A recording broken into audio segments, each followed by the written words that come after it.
এই মুহূর্তের সবচেয়ে গুরুত্বপূর্ণ আপডেট কিন্তু দুয়ারে সরকার ক্যাম্প নিয়ে কিন্তু চলে এসছে।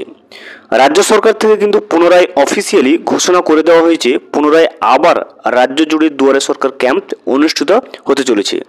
কবে থেকে সেই ক্যাম্পগুলো অনুষ্ঠিত হবে পুরো রাজ্য জুড়ে এবং সেই সংক্রান্ত সমস্ত ডিটেলস কিন্তু আমরা আজকের এই রিপোর্টে দেখে নেব।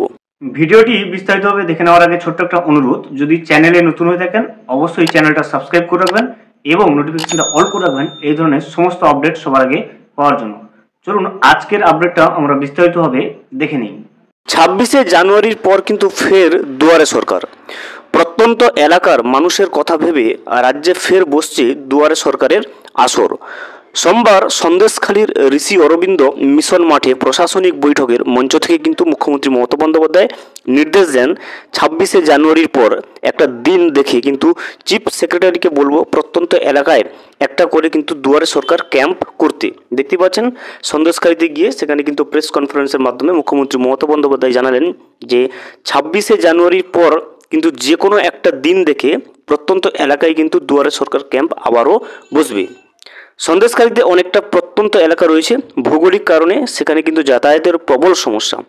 সেই সব এলাকার বাসিন্দাদের জন্য জানুয়ারির শেষ সপ্তাহ থেকে ফেব্রুয়ারির প্রথম সপ্তাহ পর্যন্ত দুয়ারে সরকার শিবির করার কথা কিন্তু জানান মুখ্যমন্ত্রী। দেখতে পাচ্ছেন জানুয়ারির শেষ সপ্তাহ এবং ফেব্রুয়ারির প্রথম সপ্তাহ এর কোনো একটা সময়ে কিন্তু দুয়ারে সরকার ক্যাম্প কিন্তু পুনরায় অনুষ্ঠিত হতে চলেছে রাজ্যে। তিনি বলেন প্রত্যন্ত এলাকাগুলোতে যাতায়াতের অনেক সমস্যা রয়েছে, নদী পেরিয়ে কিন্তু যেতে হয়, তাই আর একটা দুয়ারে সরকার করার জন্য আমরা কিন্তু মুখ্য সচিবকে বলবো যারা এখনও কাস্ট সার্টিফিকেট লক্ষ্মীর ভাণ্ডারের নাম লেখাতে পারেননি, স্বাস্থ্যসাথী পাট্টা পাননি, আমি জানি রাজ্য সরকারের বিভিন্ন প্রকল্পের আওতায় কিন্তু এখনও অনেকেই কিন্তু আসতে পারেননি, তারা যাতে সেই সুযোগ পান সেই জন্যই কিন্তু ফের দুয়ারে সরকার ক্যাম্প অনুষ্ঠিত হতে চলেছে। 26শে জানুয়ারির আগে মানুষ নতুন বছরের শুরুতে বিভিন্ন কাজে কিন্তু ব্যস্ত থাকবেন। 12, 23 ও 26 জানুয়ারি কিন্তু সরকারি অনুষ্ঠান রয়েছে।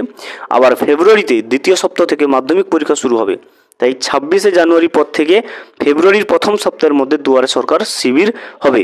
মুখ্যমন্ত্রী এই উদ্যোগে কিন্তু খুশি সুন্দরবন এলাকার মানুষ। দেখতে পাচ্ছেন যে জানুয়ারির দ্বিতীয় সপ্তাহ এবং ফেব্রুয়ারির প্রথম সপ্তাহ এর কোনো একটা সময়ের মধ্যে কিন্তু পুনরায় রাজ্য জুড়ে আবারও কিন্তু দুয়ারে সরকার ক্যাম্প অনুষ্ঠিত হতে চলেছে। ভিডিওটি সম্পূর্ণভাবে দেখার জন্য অসংখ্য ধন্যবাদ। এখনও পর্যন্ত যদি চ্যানেলে নতুন হয়ে থাকেন এবং সাবস্ক্রাইব না করে থাকেন অনুগ্রহ করে চ্যানেলটা সাবস্ক্রাইব করে পাশে থাকবেন।